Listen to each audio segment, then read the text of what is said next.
Okay, so hi everybody. Thanks for joining us today. We're so glad you could be here for this webinar on end of year fundraising, Giving Tuesday, holiday, Christmas campaigns as it's known in the UK. Specifically, just taking stock of all the things that are working, but maybe sometimes what's not working and how we can pivot so that year end campaigns can still come out on top. My name is Austin Dressman, and I'm the Community and Events Manager here at Engaging Networks. And we're very excited to hear from a panel of nonprofit and charity veterans from the US, Canada, and the UK. And first up, I'll speak to Catherine Joyce, who's here with us to bring the UK and European perspective. Catherine's a digital consultant who has worked in the nonprofit sector, charity sector in the UK and Ireland for over 15 years. She specializes in working collaboratively with teams to support long-term digital work, focusing on email marketing, Google grants and ads, and supporter recruitment. And from the US side of things, we have Ryan McGuire, who's from the Harrington Agency. Ryan oversees the Harrington Agency's deliverability team, working to identify deliverability issues and recommend remediation plans. And in addition, Ryan and the deliverability team continuously monitor deliverability tools and products to ensure that we use and that you use best in class deliverability and remediation tools from both the nonprofit and for-profit sectors. And then last but not least, we have Eric Rubido of Yibu Digital, who's bringing us a Canadian perspective. And Eric is the founder and CEO and digital fundraising strategist extraordinaire at Yibu Digital. And we're really grateful to have him here as well and just kind of bring all these different sides so that you can kind of be thinking, about all of the different angles of this really important season. But before we get into things, we really need to get into the important stuff. The real reason why I know all of you are here, and it is, what is the best holiday movie of all time? And we're just going to get right into it, right in the meat and potatoes of this whole webinar. And I have to say, there's no wrong answers, but it's definitely not Life and Adventures of Santa Claus, which is a terrible film. I definitely don't recommend it, showing it to your children, but just going to throw that out there. So that's the worst, I'll say. But going to shoot back to the panelists here. What's the best holiday movie of all time? Drop it in the comments. Anybody else who's anybody who's attending this. But I'm going to start with you, Eric, because I can see opinions about this. I mean, so I'm torn between two ends here. One is a show, which would be like the super old Rudolph the Red Deer like claymation thing from like when I was like that used to come on the TV when I was a kid. I loved that. But probably it's Die Hard, which I know is not really a Christmas movie, but it's also such a Christmas movie. So for me, it's probably Die Hard. Die Hard, solid pick. All right, Catherine, what are you going to bring to the table here? We have an ongoing family debate in my family with my brother-in-law who always votes for Die Hard, and my sisters and I who always vote for Love Actually, in a very gendered approach to the whole thing. Also a great movie. Though, yeah. I mean, I think it's a bit Marmite, isn't it? People love it or hate it, but I would go with Elf. I love Elf just because it's zany. Solid pick, and I'm surprised all this Die Hard love. I shouldn't be surprised, but I welcome it. Ryan, what about you? Let's hear. I'm going to say the Die Hard is a bit of a surprise. In my notes, I had asked about this question to my family, and the general consensus was Christmas with the Cranks. That's a good one too. That's kind of that dark. Feels good. Yep. Mm-hmm. Nice. Good. Okay. Well, good picks. Yeah. Anybody else who's here joining us, I'd love to start some more fights in the chat about what's Christmas, what's not. So please take that there. But yeah. Otherwise, we're gonna actually get into things now, and I promise there's no more political slides like this one. But Catherine, I want to start off with you. And just kind of ask you just the general question of kind of what are some of the biggest factors organizations operating in the UK and Europe should be thinking about heading into the end of this end of year kind of fundraising season? Yeah, thanks, Austin. So I have 5 kind of tips and tactics and just really things to think about at this time of year. And my first one is stop thinking like staff. And the main reason for that is that I think it can be really easy. We all get into it. You're planning Giving Tuesday, you're planning end of year, or your holiday campaigns, and it's it's really easy. That's little internal labels that you're giving this piece of work, because it helps you plan it, and that makes sense. But I think it's also really useful to remember that your supporters and audience are not thinking like that. And so this screenshot is just from my inbox, my Gmail inbox, and you can see the range of things. And it's just a reminder of how much stuff we all see in our email inboxes, on our social media, across everything, all our digital channels, how much content is coming at us all the time. So it's a reminder that supporters are not thinking about your end of year campaign. They're not thinking about it like that. They're just thinking about it as content they get from you as an organization they support. And so really it's a reminder to take the pressure off yourself. If it's not working the way you want it to work, let it go. Even though you've done all the work and you've thought it through, and you've kind of, you've got all the content and you've spent all the time thinking about the concept, etc. If it's not really working, find ways to adapt it, and don't be afraid to do that, because supporters won't notice. And that's the main point, is that they won't notice. And really, in terms of that, then just think about, give yourself the freedom to look back at what worked during the year, and look at the issues, the themes, the messaging that really resonated with people throughout the year, and then look at ways that you can bring that into this campaign. So just change tack, don't worry about it. And then also just think about the thread that ties this campaign to all of your work. Because the other thing that we do when we're in charities, we get very laser focused on, this is the concept for this campaign, this is the messaging for this campaign, this is what we want to say about this. And you kind of forget to link it to everything else that you do. But supporters are there because of everything else you do, and the main reason that you exist as an organization. So just, what's a thread that can pull people back to that? In this campaign, how can you adapt the messaging? If it's not resonating, how can you adapt it and bring it back to everything else, and everything that your supporters are trying to help you achieve on an ongoing basis? So that's the take your staff hat off and think more broadly. And then the next point is about using all of your digital real estate to boost the campaign. So, you'll have your plan, your active plan for Facebook ads, or, your paid social media ads. You'll have your plan for email, etc. But just think about all the kind of passive real estate that you have that might give the campaign a boost if things are flagging a little bit. So the biggest one for me is if you have Google Grants and you have ongoing ads that are running all the time, that are working really well, add a site link for the campaign to do that, to support it. So that means two things. It means that people who are looking for your organization kind of randomly at this time of year, or who are looking up topics related to your work that are captured by your Google Grants account, it means they'll find you, but they'll also have a really easy way to find the current campaign and a quick way to get there. And the second thing it means is people who are more actively involved, who maybe see an email from you about the campaign, or who see an appeal ad somewhere else and don't do anything in the moment, but think later, oh, I saw that thing, I wanted to take action. It means if they just throw your name into Google, you'll come up. And again, if you've got a site linked for the campaign set up, then it'll be really quick for them to find it. And likewise, adding a donate button to the footer of your emails. I mean, this is an ongoing thing. This actually is a good thing to do regardless of the time of year or the campaign you're working on. But specifically for end of year Giving Tuesday campaigns, if that donate button links to the specific appeal page, then all content that goes out from the organization will link people to that.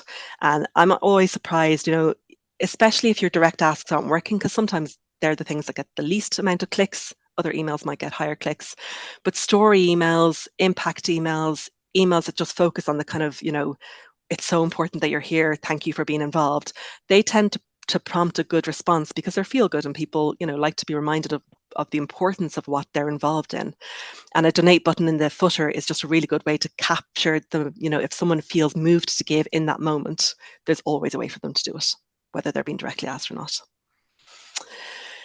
And then this third point is really about going back to basics. So, you've done all your work on your end of year campaign, all the branding, all the concept, all the messaging, etc. If it's not really landing, I would say go back to your values. So whatever the issues are that you work on, people support you because they share your values. They're there because they believe in what you're doing. So I would say, in a top line way, bring people back to that. If everything else is not resonating with them, really bring them back to why you exist and why they joined your community in the first place. And there's lots of different ways to do this. But it could be something like a survey, a poll, very top line, but just something that reinforces for people the values and why it matters that they're there, why it matters that they care, and why they care about what you do. And it's also a good way and a good reminder to, that it doesn't always have to be direct asks. You can daisy chain things. So if people sign a petition or a hand raiser, if they take a poll or a survey and you daisy chain, there will be people who are more likely to give in that scenario than others who might give with a direct ask. So again, just reinforcing the values for people, that if you remind them why they care, they might then be more likely to respond to a donation ask. And then linked to that, bringing supporters into the action. So it's kind of linked to bringing people back to the values they share. This is more about then reminding them of the values and then moving them on to remind them why their action matters. It matters that they are there, that they are taking part. And I think often when campaigns flounder, it's really good to go back to both the case for support and the language that you're using to describe it to people. And to really think about the language. And I mean, we have all done this because it's really hard not to do it. It's very easy to get sucked into your organizational we and to, we're doing this, we're doing, we're helping all these people, etc. With your support, we can help more people. And what that's doing is kind of pushing the supporters slightly outside the action, whereas actually you want to be bringing them in. So I think it's hard to do on an ongoing basis, and you can see actually there in the Freedom from Torture example. I mean, they do really strong emails and other content, and they're very good at this community building kind of language. But you see even there the chip into our work, and together we can build on this momentum. And I would say it's really hard to do on an ongoing basis. Remind yourself, like, is there an opportunity to say, instead of with your support, we can give 100 people the safety of home this Christmas, for example, and instead together we can, or you will do this, you are doing this, and just really be mindful of that to bring people into the action. And then the other point about, if we go back, sorry, Austin, just the second point on bringing supporters into the action is why it matters for them to take action now. And I would say the other reason I think sometimes end of year campaigns flounder a little bit, or can flounder a little bit, is that, you're creating a sense of urgency, but if you don't have a real sense of urgency, then people can spot that and they can see a kind of a false sense of emergency coming. So, I mean, it's easier for some organizations if you work with people directly who need more support in winter, for example. That makes sense. It's easier for the case for support. If you don't, then I would say it's one of two things. You either pivot and go hard on the values and what supporters are helping to achieve, what they helped achieve this year, what they'll help achieve next year. Or you rethink, are you doing an end of year campaign because you've always done it? And is it actually the best thing for your organization when you're thinking about it? And in the context of, like, if you're in the middle of an end of year campaign now and you're not going to change it, you're going to keep going, can you pivot and make it a slightly slower, longer campaign that goes into the new year, helps bring, think about the content that brings values to the fore, the impact that for this year, next year, and kind of just let go a little bit of some of the urgency if it's not real. And if it's real in the sense that it's by the end of the year you have a target and there's a funding shortfall, can you share that with people? Again, just the kind of the genuine authenticness of that case for support and really thinking about that. Sorry, Austin. Now I can go on to the last point. Thank you. And then, yeah, this is specifically for UK, and I think probably in some European countries too, but don't be afraid to send more emails. You're still not sending as many emails as you could in the UK. UK charities very rarely are sending as many emails as they could. And the reason is that people are afraid that more emails will lead to higher unsubscribe rates, which is, that's a fair fear. And I'd say the way to counter that fear is to think about why are you sending more emails? It's about the quality of the emails and the rationale for sending more emails. So, for example, GivingTuesday, like, I've worked with organizations where, they've sent maybe 2 emails in the week, because again, the fear is if you bombard people, they'll bow out. But Giving Tuesday, it makes sense. It's 1 week. There's a hard deadline. It's a big impact if people donate. So you can send more emails, and you can send more emails, and you can send more reminders. And people, it makes sense to your supporters. So I think, yeah, just take away the fear a little bit. But the other thing is to spread out your content. And so even like this kind of simple table, right? It's not fancy, but it basically helps you map out the emails a little bit. And it helps you think about the flow of emails. And again, taking your staff hat off and putting your supporter thinking hat on. What's the supporter experience going to be like? How are they going to experience the emails? Do we have the flow right? If we're going to send more emails, is it a lot of quick reminders that are kind of easy for people to digest? Is it a good mix of, read more, stories, asks, and how are we getting that flow? And if you think about that flow, the quality of your emails will also go up, because you're kind of thinking, how can you stretch content out? You're thinking one email, one ask, one message, not trying to throw everything into one long email that people have to wade through. So yeah, I'd say that this kind of map, or this kind of, just table setting out all the emails that you're planned. The other benefit of doing it like this is that you can revise, right? So you can look at November, the emails you sent, you can look at how they did, and then you can look at December and say, okay, actually, we tested this thing, but it was inconclusive. We need to test that again in December. Or these emails did okay, these ones didn't fly at all. How are we going to change the plan for December, and just pull it apart and put it back together again? And it just makes it easier. You're not trying to hold it all in your head. You're actually able to see it on paper and move things around and pivot as you need to. And yeah, that is, I think, all of my points. This is great. Thank you so much, Catherine. I No think worries. the biggest takeaway I see from what you shared was just this, like, it's so easy to get in there in the messaging and just make some little tweaks, here and there, and that can go a long way, and just being strategic about that. So yeah, Completely. definitely don't have these huge overhauls, that I think everybody gets scared about, maybe having to do. But yeah, it can be pretty simple like that too. And I did post a couple links in the chat there that Catherine provided on some templates that she would recommend, or could be helpful with some of the stuff she's spoken to. So appreciate that, Catherine. And I just wanted to also just mention to everyone, please do add your questions in the chat. We'll definitely try to get those as they come in, or if we can't get to it right away, we'll definitely get to it at the end. But somebody did ask, Catherine, and this is an email. This is a question.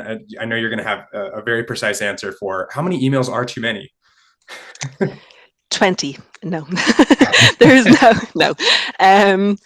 There is no hard and fast answer to that. That is a little bit.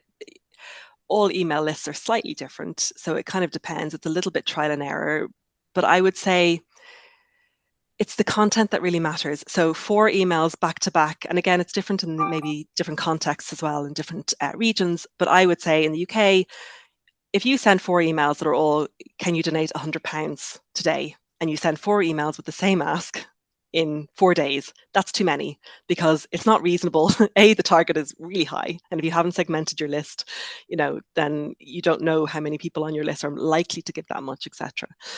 So I would say it's more about the quality of the content than the volume. So think about what makes sense from a supporter's point of view. I mean, it depends so much on your list and also how big your list is.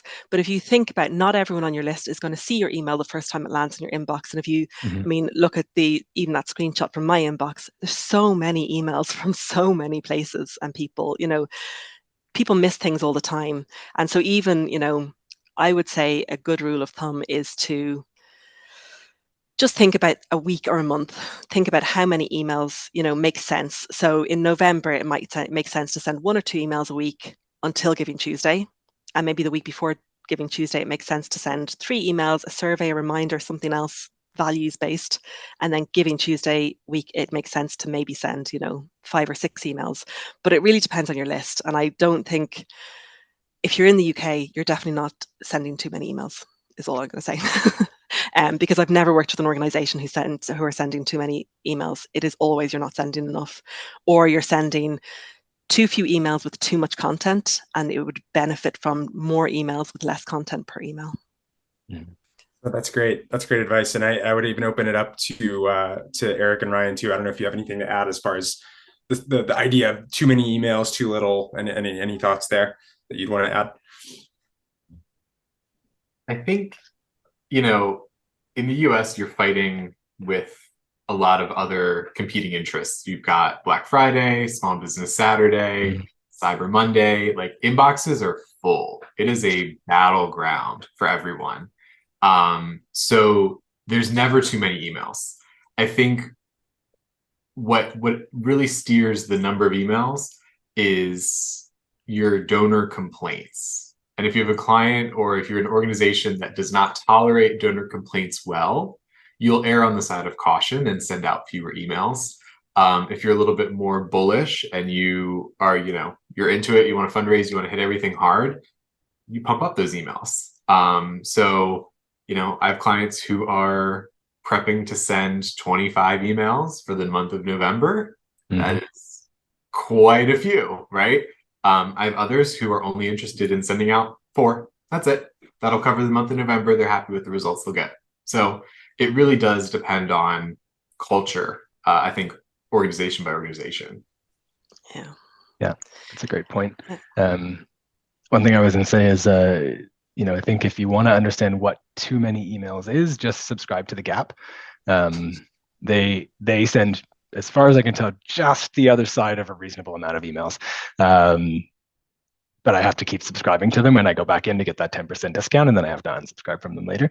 But they send a boatload of emails. But I think, to Ryan's point, and I think also to Catherine's, the market, the environment, your lists, those things are so telling of how many is too many for your, if you're an organization that sends an email a month through the whole year, sending 73 emails in November might feel like too many, right? So it's very much how is your list going to respond?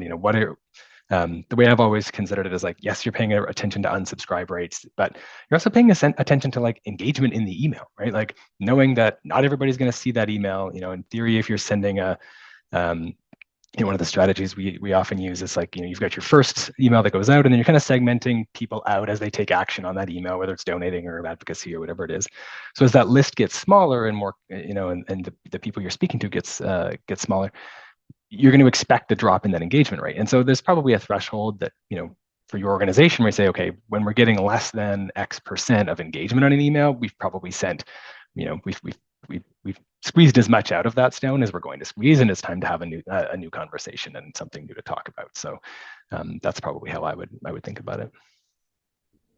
All really great advice there, and it seems like there's some recurring themes regardless of where your organization is located. So it's but reading the room seems to be the best way to to kind of do that.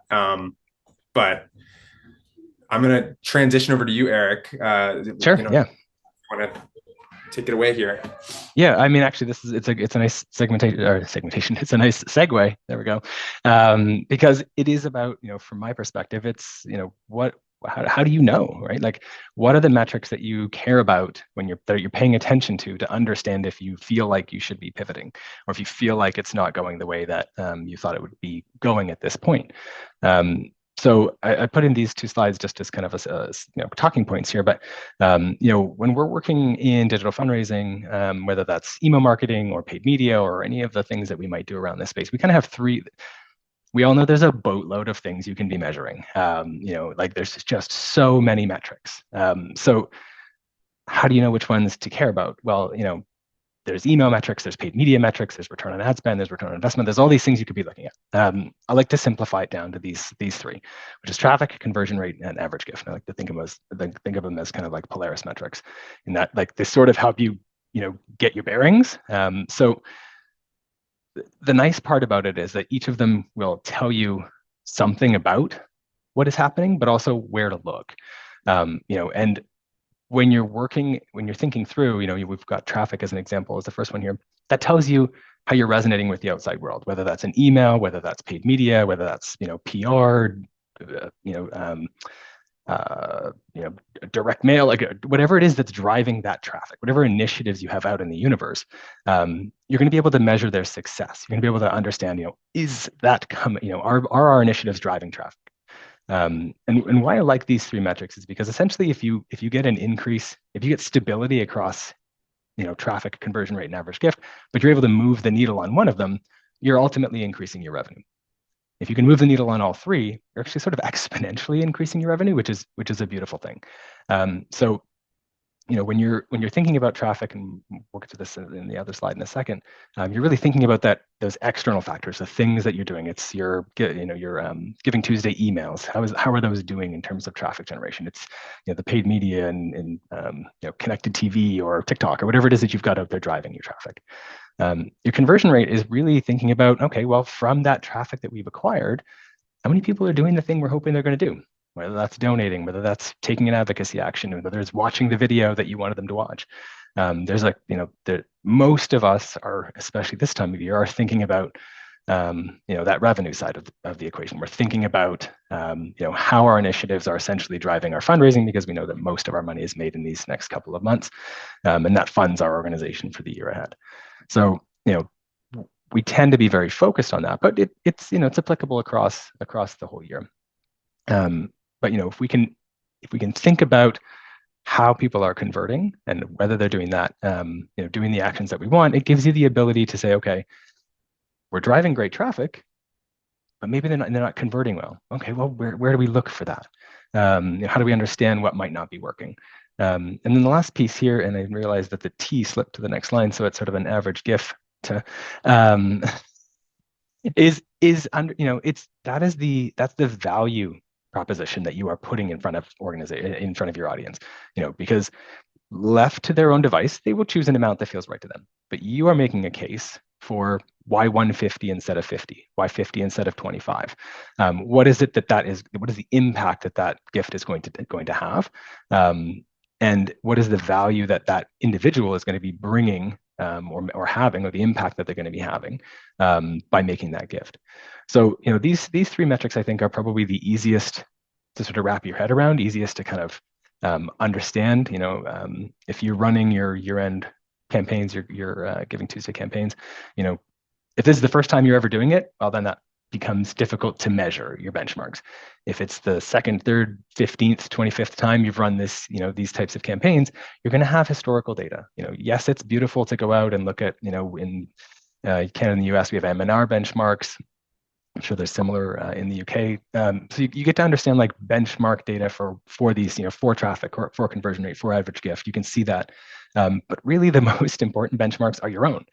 They're looking at your past performance, looking at your previous campaigns, and that will help you understand contextually where you are. So we can bounce to the next one, Austin. I'll just talk through Pause for a second too. Yeah. Just to ask, somebody's asking what's the general click rate to go off of for fundraising emails?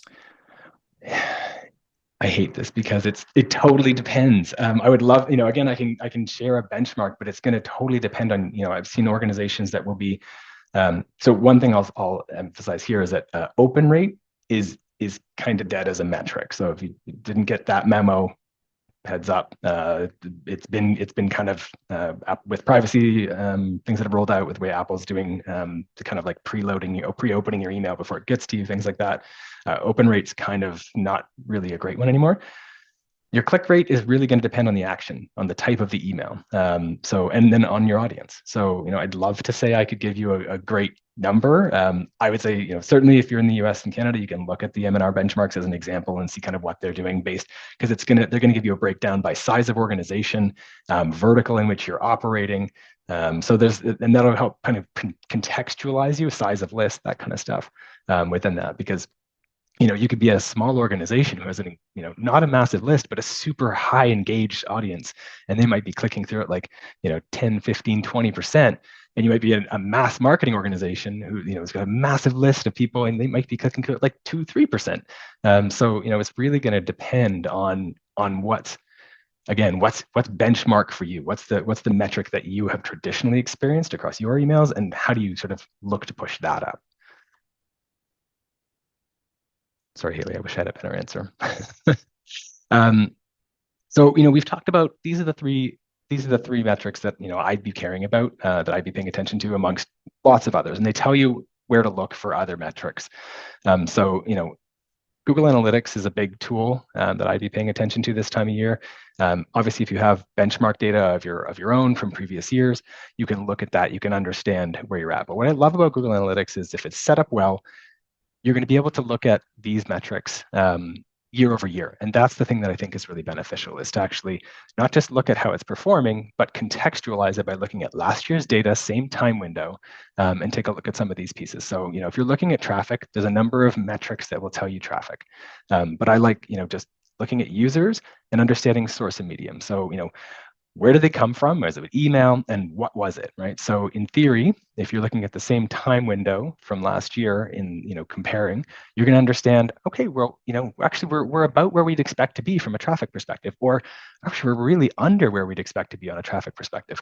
And that allows you to kind of look at it and say, okay, well, why? Are we under because, where Giving Tuesday fell last year versus where it is this year, it just hadn't happened in our year over year comparison. So I need to move that window a little bit, that kind of thing. Or nope, we're just not, it's not hitting, it's not resonating the same way because whatever that may be, right? Catherine was sort of alluding to it earlier, like it's really easy as an organization to say, this is the campaign we're going out on, this is the creative, this is what we're doing. You're taking something new to market. Sometimes it flops, that can happen. This is a great way to understand, by looking at this amongst other metrics, you're able to understand, like, is the message, is the call to action that you're putting, is it resonating with your audience and driving traffic, right? Like if no one is coming to the site, if no one is coming to the place that you want them to go, whether that's email, paid media, whatever it is, it at least allows you the opportunity to say, hey, okay, there's something in our email, there's something in our messaging, there's something in our creative, there's something in the external that we're putting out that is not resonating with our audience. And at least then it allows you to say, okay, well, what do we do about that, right?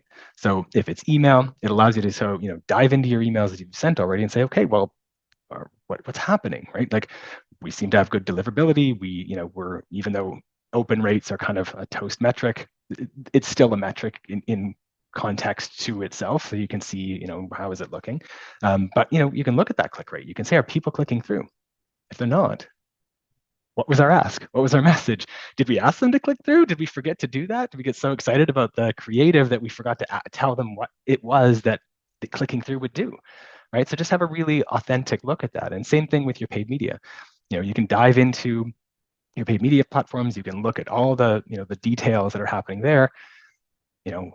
Did we target incorrectly, or is it what's happening with our paid media that's not getting the engagement that we would expect it to? So by looking at your traffic data, by comparing it, where it's coming from, and looking at it in a year over year, it really allows you to say, okay, if we feel there's a problem, we can look at it, and then we can kind of reverse engineer where we think the problem is coming from.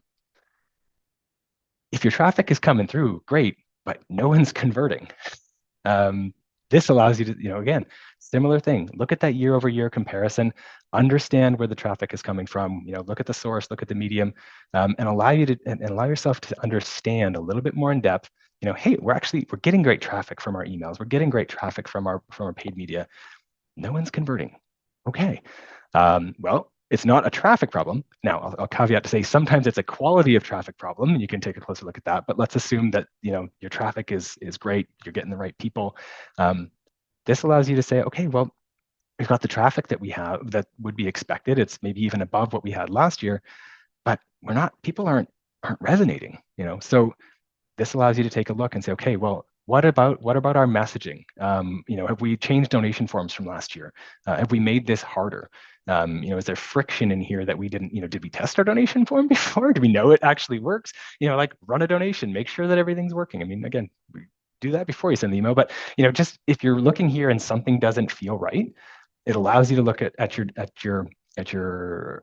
tools. It allows you to look at your user journey and say, okay, we're getting the traffic, but no one's converting. Well, are we asking them to convert? Are we putting a video at the top of the donation form and they just think that watching the video is all we want them to do?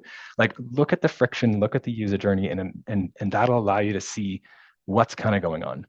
If you're using a tool like Hotjar or something like that, which allows you to get gather anonymous user recorded sessions or heat maps, take a dive into those, see what's happening. If you're not using those, they're really cool tools that you can get for cheap or free, and you can get get a little bit of insight there. And then the last one is, when we're thinking about average gift, is again, look at it year over year.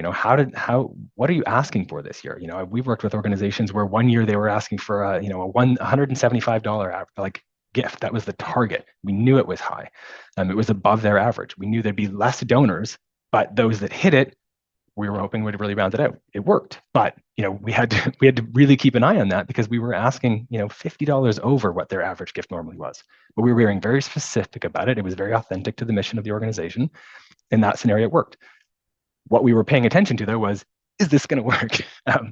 So if we're not getting that, well, maybe that's too high of an ask. Maybe we need to pull back. Maybe we need to change our messaging and lower the gift ask.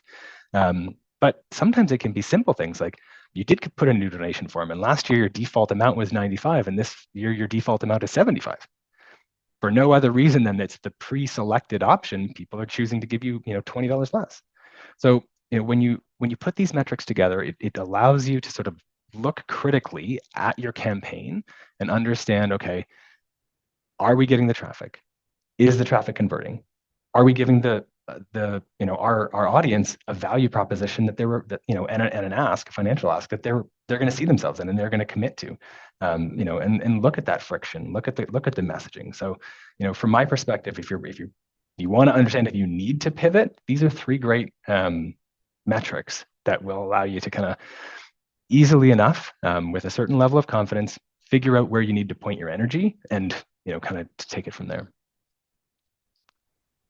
Perfect. No, this is great. Again, and some basic things that you can do that are just these little tweaks that are going to be helpful, or you can think of it from a way bigger holistic. I love that it kind of runs the gamut there as far as which approach you take. But wanted to ask a question that was in here that kind of goes back on one of the things you mentioned, Eric, and I would love for the rest of the panel to chime in as well. But have you seen any other organizations actually successfully migrate from GA4 to from Universal and just be able to actually have that ready in time and successfully using it in some of their campaigns up to this point? Have you seen any success there? Or is this just... Yes. So I mean, I can say yes because we've been doing this with organizations for a couple of years now. We got on the train early with a lot of our organizations, and begrudgingly, even we dragged them through that process early, even if it was just, let's get it set up, let's just start collecting data, let's start looking at, this data versus the old data and understand what's the discrepancy. Because we have, I've seen it with organizations where the discrepancy can be pretty significant, and sometimes it can be just the configuration of the tracking, right? Like you're set up in GA4 to track in one way. Well, maybe you're tracking across multiple properties with GA4 and you were only tracking one before. So there's a lot of ways that you kind of need to QA that when you set it up. But yeah, it's there. If you haven't done it yet and you're about to go into this season, do it. Do it as fast as you can. Get it set up. If depending on the tools you're using, it can be easy to get that data layer in, get that e-commerce stuff tracking. I can say we've done it with engaging networks. It's not on the harder end. I'm in conversation with an organization right now using a totally different tool, and that is much more on the harder end. That's going to be a big one. But it's definitely possible. If you haven't done it yet, take a look at it. If you used to be someone who was really confident with UA and you wander around GA4 going what is this? Where are all the things I'm used to? I feel you. I do. It's worth, reinvesting a little bit of time in some YouTube videos, things like that. Just getting refamiliar with where things are, because how it tracks is different. The interface is different. They really didn't do a great service calling it Google Analytics 4. They should have renamed it something else, so we all had a better emotional preparedness for the fact that it's very different. And it's not just the next thing. But yeah, I think the short answer is yes. Yeah, I've definitely seen it. Working with organizations that are doing it. Yeah, we've seen success in clients moving over to it. We've also seen clients who just set up the bare minimum and they're happy with what they're seeing. And then in some instances, they've moved to other tools like Adobe Analytics, or a fully custom setup, using other items. It really depends on your level of investment and your level of time and your ability to commit that time to the migration process. given that some of these tracking items are different from Universal, I think it is really important to set up before Giving Tuesday, so that way next year you have year-over-year data that's apples to apples. Because right now we're in this weird space where it's apples to oranges unless you had GA4 running last year. So when you're looking at some things like that, I think, making sure you keep that in mind, and there's the little asterisks, not 100% comparable, will be helpful in your reporting. It's a bit of a cop-out, but this is a weird transitionary period for a lot of us. Yeah, I mean, I'm going to stay out of this a little bit because I'm with everyone else and I'm terrified of GA4 and in the process of trying to teach myself again how it works. So I really feel your pain. I would just say though, on top, I mean, I would defer entirely to Eric and Ryan on everything related to GA4. But I would also say, if you're using something like Engaging Networks, and you don't have time right now to wade through GA4, is the data is in. Go with your database data. Like in terms of donation numbers and average gift, you have the data you need. You have the page views, especially in things like EN. Like you have those, so you have something you can work. You have data you can work from. And I mean, what you're looking for is the fluctuations, right? Like you're looking for the conversion rate, the average gift, and the ups and downs of where that's going. So if you have the data in your database, use that for now while you are waiting through GA4, and then, like Ryan says, spend some time getting to grips with it properly for next year. But I would say don't let it derail you entirely. Yeah, great point. Yeah, good advice. And just what everybody wants to be doing going into the holiday season is getting right into the weeds of GA4. That's just this brings all this warm feelings, So I'm gonna pivot over to Ryan now. Do you see how I said the pivot? I didn't even intend to do that. But Ryan, anything you can add to this conversation from the US side of things, and how we can pivot, what we should be thinking about? Yeah, I think this webinar sits perfectly for the US market. Yesterday, I pressed the big green button on 3 Giving Tuesday campaigns for November 1, which was a very strange feeling. As the panelists were in the pre-room for the webinar, we were asking, who sets up Christmas early? I can't set up Christmas early. I have Giving Tuesday campaigns that I have to, monitor and, get ready and pulled together. So I think as somebody who is really in the thick of it already, there's a few questions that I think kind of help guide what your next steps are. The first is really are you ready? And that is for Giving Tuesday and for your year end. Where are you with the copy process, the design process? Have key stakeholders been reviewing these items already? Or is that something that, oh shoot, I need to get this on so-and-so's desk before they're away on vacation, right? There's a lot of time out. Next week, if your org observes Election Day and Veterans Day, you're losing days already. So there's your calendar is quickly having slashes right through it. So maybe take stock in kind of where you are and what needs to get done quickly so that you can launch everything on time. I think next is really looking at your send schedule. In the US, we're sending tons and tons and tons of emails. And so is your send schedule optimized for your audience?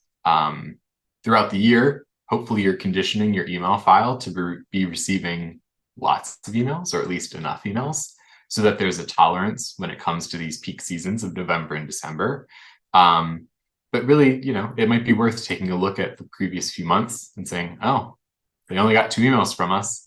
Maybe we should lower our expectations here, or we can add a few more emails. And making sure that you're sending those out days of weeks, times, all of this information that you've got, really lean into what has worked in the past, because that's your best guiding star forward for success. Inboxes are the battleground, really. We're seeing 50 to 70% of revenue coming from email for a lot of clients. So the email inbox is important. And I appreciate Catherine's screen grab, because you see just what that landscape looks like, and how you're going to stand out. And so I've got a few things here that I think, if you're able to add them in, might give you a better shot of standing out.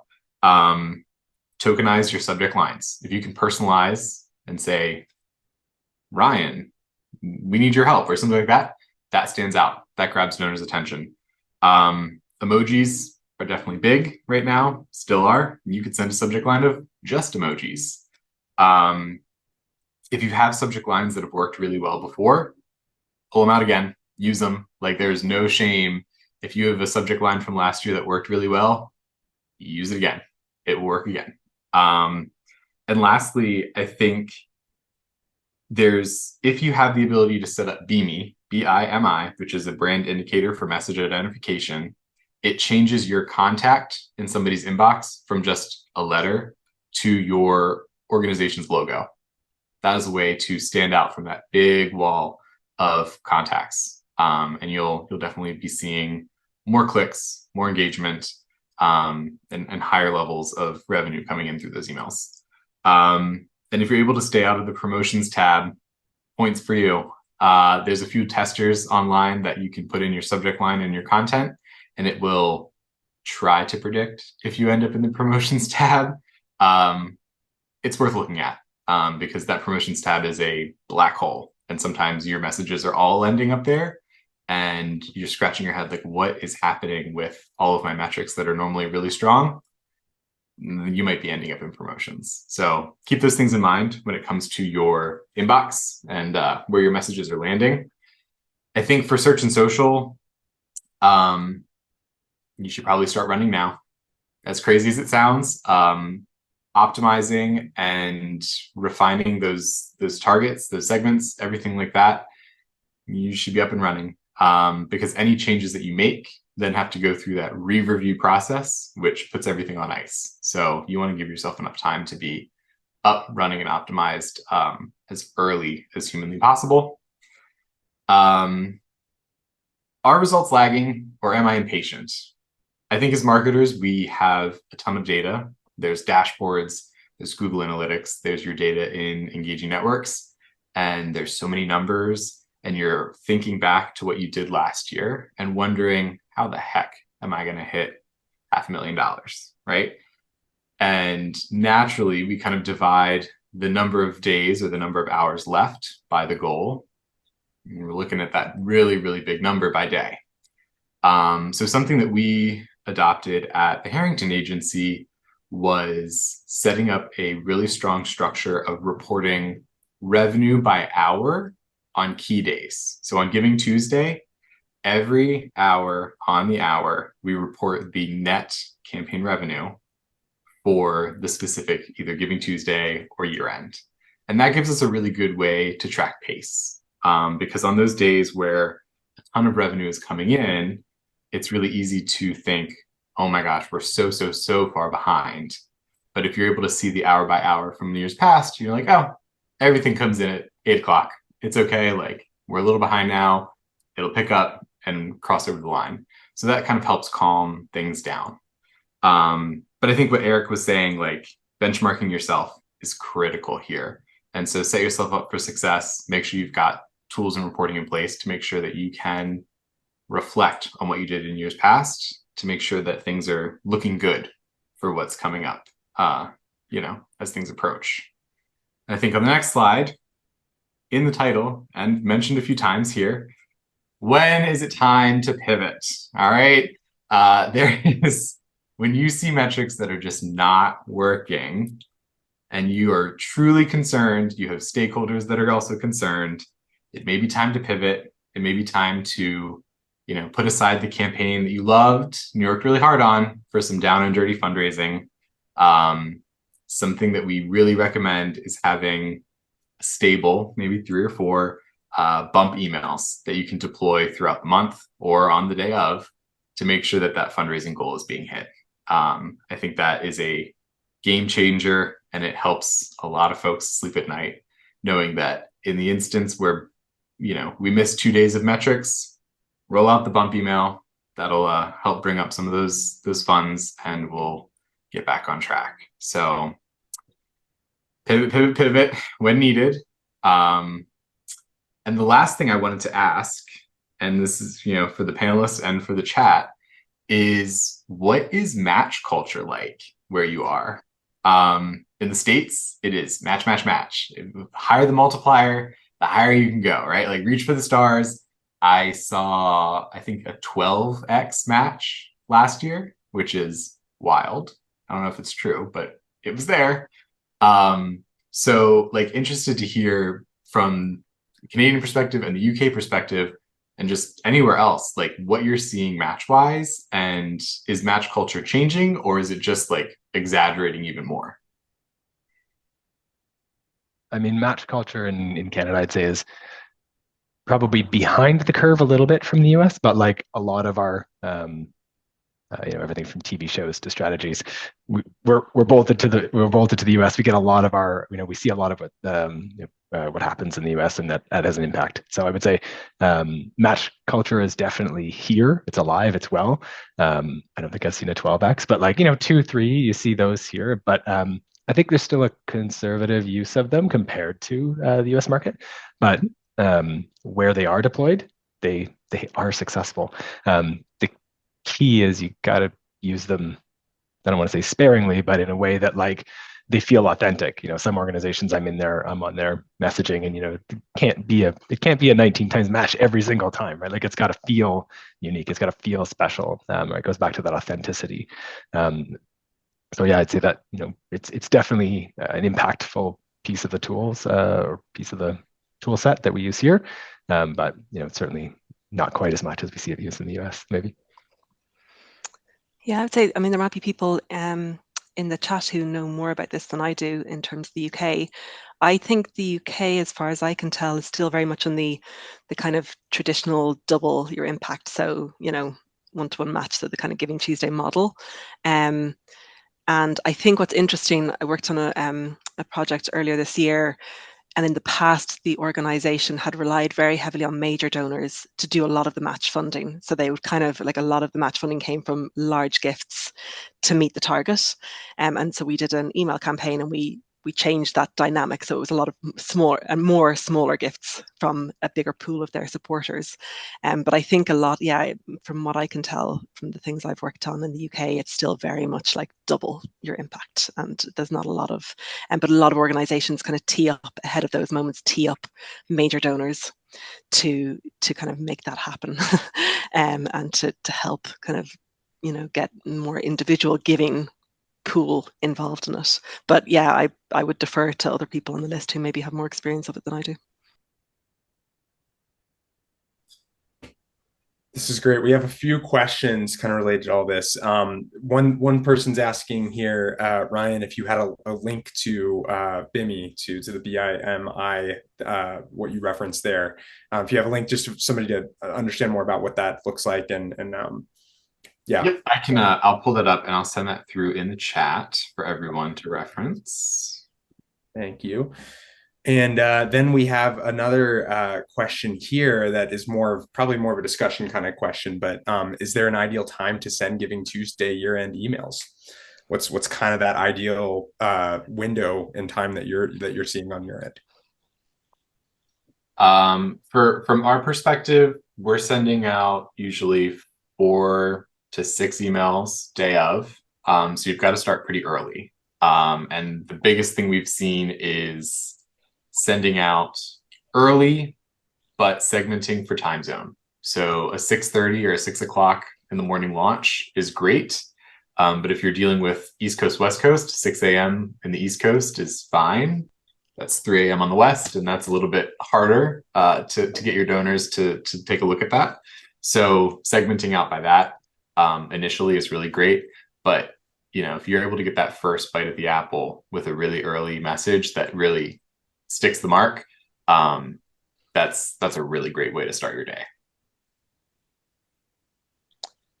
Yeah, I would agree with that. And I would say that it goes back, I can't remember, Eric or Ryan, if you said this, but it goes back to what you know about your list as well. Like, what do you know about when people are likely to respond to emails, etc. And if you have that kind of information. I would also say, though, from a UK perspective, is people can get very hung up on those details, but actually you're just not sending enough emails.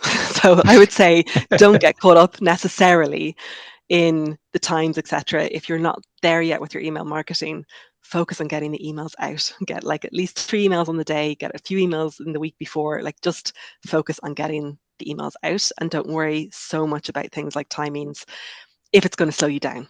Is I guess, like, just, you know, focus on what you can do in terms of capacity, and if what you can do is just get the emails out, just get them out. Yeah, definitely. And I think to that idea, like, you know, early, often, I would even argue there's a case to be made for asking, you know, the week before, and saying, you know, like, I know a lot of organizations start those campaigns early, but one thing we've been playing around with is this idea of like an email the week before Giving Tuesday that says, why are we asking today? Right? Because it's in a week, you're going to have 7,000 emails in your inbox asking. And we're asking today because we want your attention. We want, you know, you've been a valued supporter. You like to have this kind of impact, and we want to get your impact rolling early. You could even consider going back to that match opportunity, a match for doing it early, right? Like, offer the match that, you know, the week before and leading up to it, so that it's trying to get as many people who are going to give to you on Giving Tuesday or think they might, to do it earlier, and kind of front load that, because it takes the pressure off of trying to squeeze, you know, your 20 emails into everybody else's 20 emails over the course of that day. You know, I'm hesitant as a strategy, because I know once we all start moving the goalpost earlier, then the next thing you know, it's Giving, you know, August, and we're but, you know, maybe that's just better evergreen fundraising year round. You know, but that would be one thing to maybe consider as a strategy of like trying to get out ahead of it. You know, seeing if you can get a few extra people to jump on that before Giving Tuesday even, or, you know, year end, that kind of thing. Amazing advice from everyone here. I really appreciate all of our panelists here being here. I'm sorry to cut us off in this discussion, but we are approaching the hour, and I did want to go ahead and share my screen here, because we have a giveaway. Well, if I can get it up here. If I don't, that's fine too. I can just announce it. But we are giving away a $100 or 100 pound, or, you know, whatever the currency in your organization is located in, donation. And we did randomly pull from our attendee list, and it is Heather Perez from Michigan Humane. So Heather, Cool. appreciate you being a part of our and everyone else who attended here today being a part of this.